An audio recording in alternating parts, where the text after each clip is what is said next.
I came to Kafka by way of my undergraduate thesis, actually. I studied music and comparative literature, which meant that I had to write an interdisciplinary thesis. So when the time came, I thought I'd choose my favorite German language author, who was Kafka. And from that, my work grew. I tried to get away from Kafka in my graduate degree, but he kept coming back. And so I wrote my dissertation on 3 musical adaptations of Franz Kafka's works.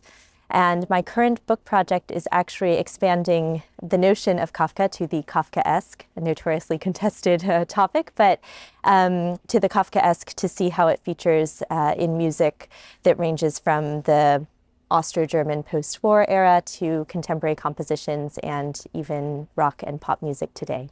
Surprisingly to me, at least, Kafka is not a household name anymore. I certainly thought when I taught a seminar on Kafka that students would be coming with some kind of knowledge of Kafka and the Kafkaesque, but I have actually found that among my students and among the general population, it's about 50-50 whether there's name recognition.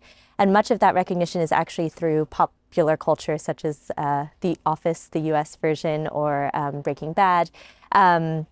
And so that actually is one of the challenges of studying Kafka, I would say, in my field at least, which is the challenge of introducing people to Kafka and the notion of the Kafkaesque, because I find that this is a very slippery concept and one that's very difficult to define. You sort of know it when you see it.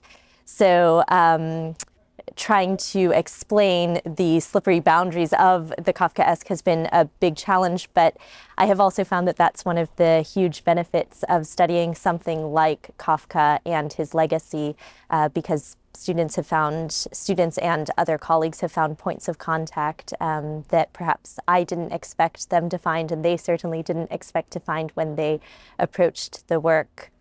So one of my students even mentioned that she felt very validated that her experiences had actually been put into writing by this bohemian author some centuries earlier, experiences that she had struggled herself to articulate. So I found that very gratifying as well. To be honest, sort of in the direction of this conference, I think that Kafka has a lot of points of contact for a lot of different ways of study and a lot of different perspectives.